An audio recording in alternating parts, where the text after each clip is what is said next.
all'esterno vediamo che regattano anche le barche di canottaggio, un doppio e un singolo.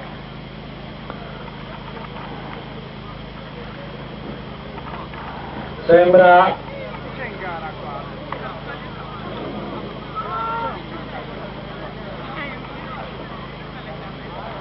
l'acqua 8 che conduce Filippo Serreri, e all'acqua 5 Riccardo Porceddu,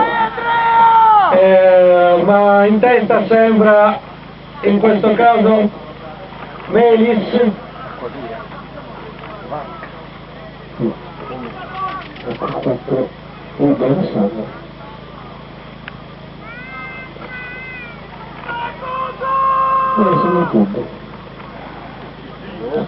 Alessandro Puddu che conduce, seguito da Porceddu e da Melis. Alessandro Puddu che in questo momento conduce, seguito da Porceddu e Melis.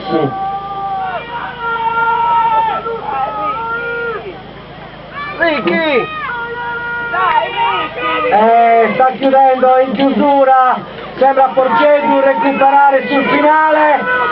Alessandro Puddu cerca di tenere la velocità.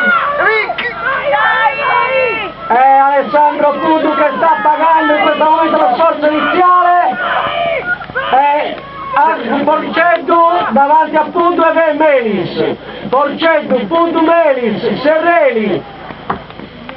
Poi abbiamo qui l'acqua 2, l'acqua, e poi acqua 2, acqua 6, poi abbiamo Carboni, Andrea, Tratta e infine Pica Gianluca. Allora, Porceddu, no,